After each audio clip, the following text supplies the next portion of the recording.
Hello and welcome to Objective 4 and 5, which is part 4 of today's lecture from Lecture 6.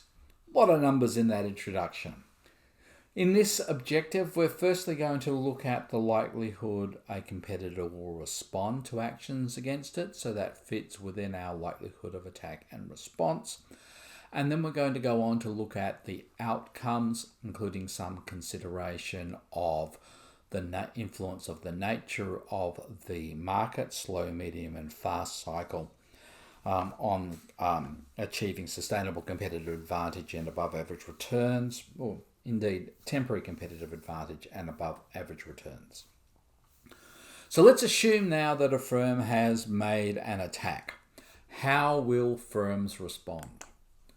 So the likelihood of response is firstly influenced by the nature of the competitive action.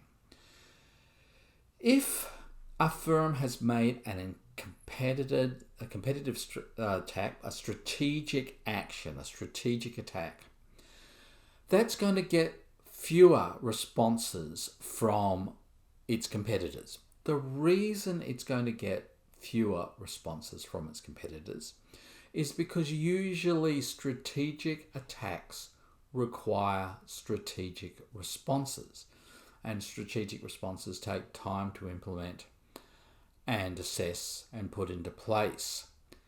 That being said, we've also talked sometimes, and I mentioned it in the last part of the lecture, about how that a firm may in fact respond initially in a tactical way to try to nullify the strategic advantage through spreading misinformation or public relations actions, making the relationship murkier. If it's a tactical response, a tactical action, it's likely to get a tactical response quite quickly. The cut and thrust of a new flavour of a soft drink being imitated by another company can be quite fast, for example. So the cut and thrust of tactical responses occurs quite quickly because doesn't require the same level of investment that a strategic response would require. The second thing that influences the likelihood of response is the actor's reputation. If a strategic or tactical action, a strategic or tactical attack has happened by a market leader that has a strong positive reputation, these are often imitated and gain a rapid response from competitors because there is a credibility about what the market leader is doing, which has contributed in the past for them being a market leader. If, however, the reputation of the firm that's done the attack is more unpredictable, or the firm has a reputation of being a risk taker, it's less likely to gain a response from competitors. They're more likely to sit back, see what happens, and then respond.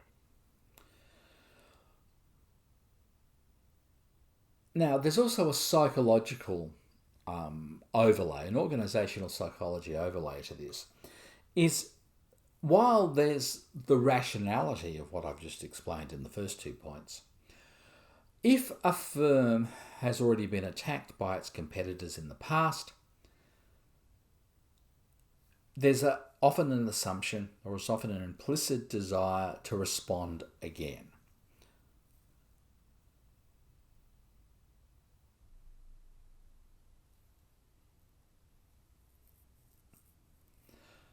Now, that explicit attack and response can also be looked at by other competitors to say, well, is this set of competitive actions and responses real? Or is it just the way these two firms behave, regardless of the nature of the reputations of the firms? Third thing that influences the likelihood of response is the level of market dependence. How dependent your firm, the responding firm, is on the profits, the revenues that are being attacked. if you have high market dependence, there's likely to be if the firm has high market dependence, the firm is likely to respond to an attacker because it's threatening their market position. And finally, resource availability. Larger firms often have more resource availability than smaller firms. Strategic actions require less resources than tactical actions. So firms with fewer resources are more likely to respond using to respond to tactical actions than they are to strategic actions because they have fewer resources. And even against a strategic action, they may respond with tactical actions because that's all they can afford or that they can easily implement.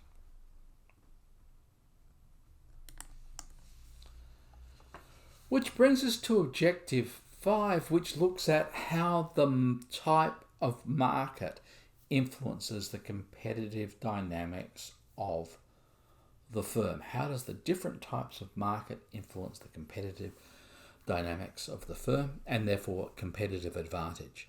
So this is in part our end game. How does the market influence the performance? So competitive dynamics, because it's over time, is also linked to the speed of the market. Slow cycle markets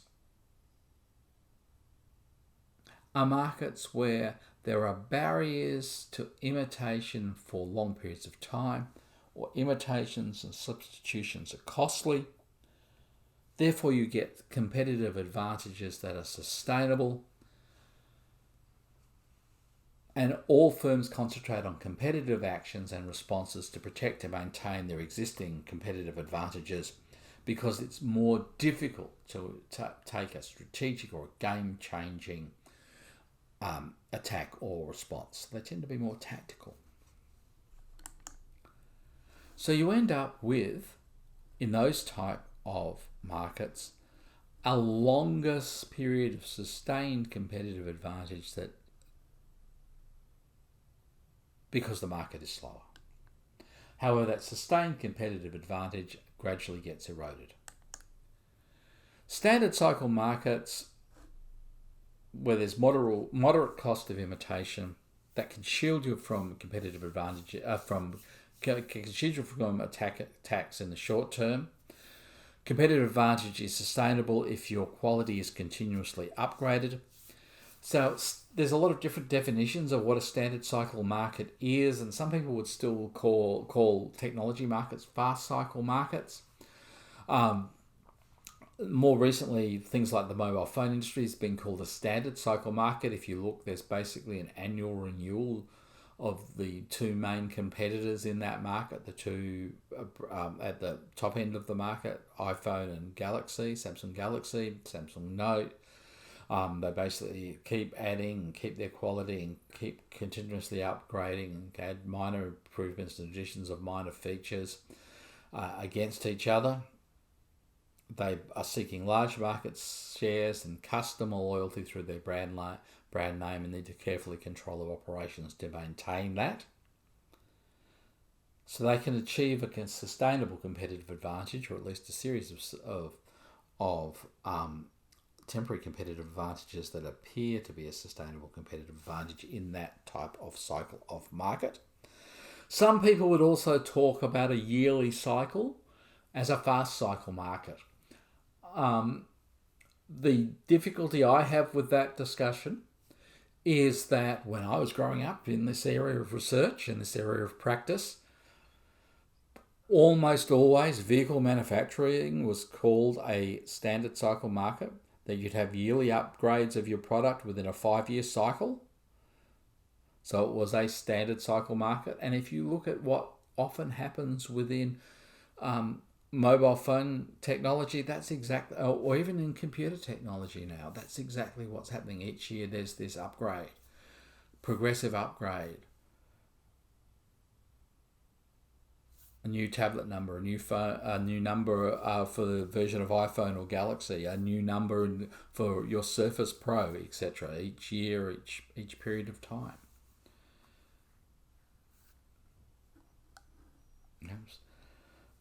The MacBook Air has a update every year. The same with the MacBook Pro. 19, we're still selling 2019 MacBook Pros, and we've just launched the 2020 MacBook Air, and in about 2 or 3 months, though normally 6 months, we'll get the MacBook Pro 2020.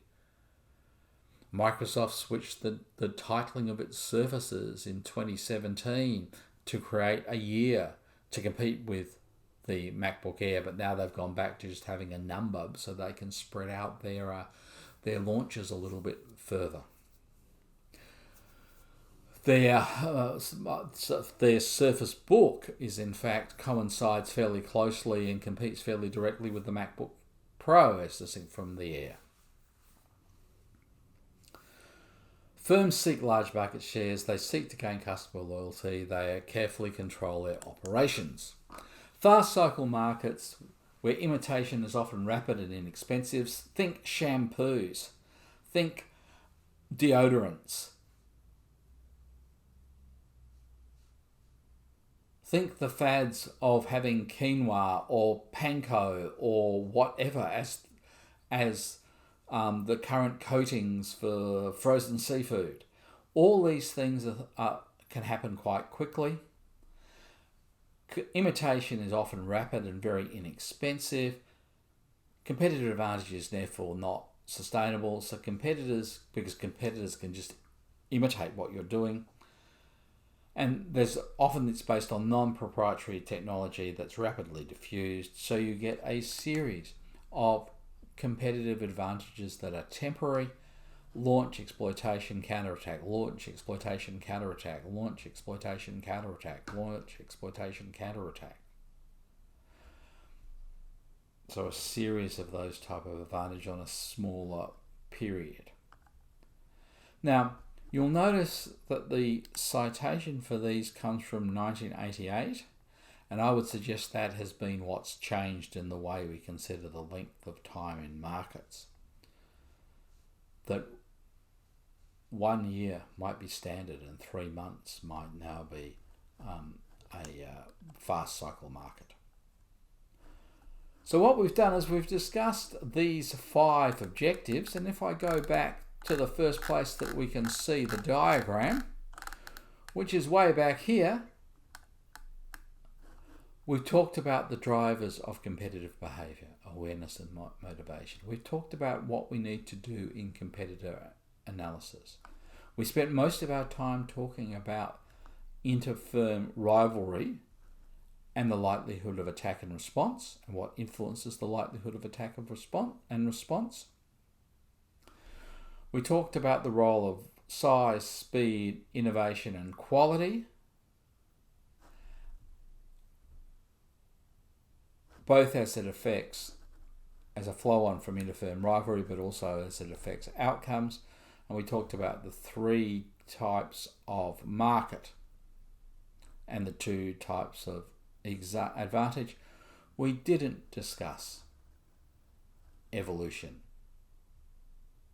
so you don't need to expect to be examined on evolutionary outcomes. But as you can see, we could write quite simple exam questions. We're asking you to combine a couple of these theories together to discuss how it affects, say, sustainable competitive advantage.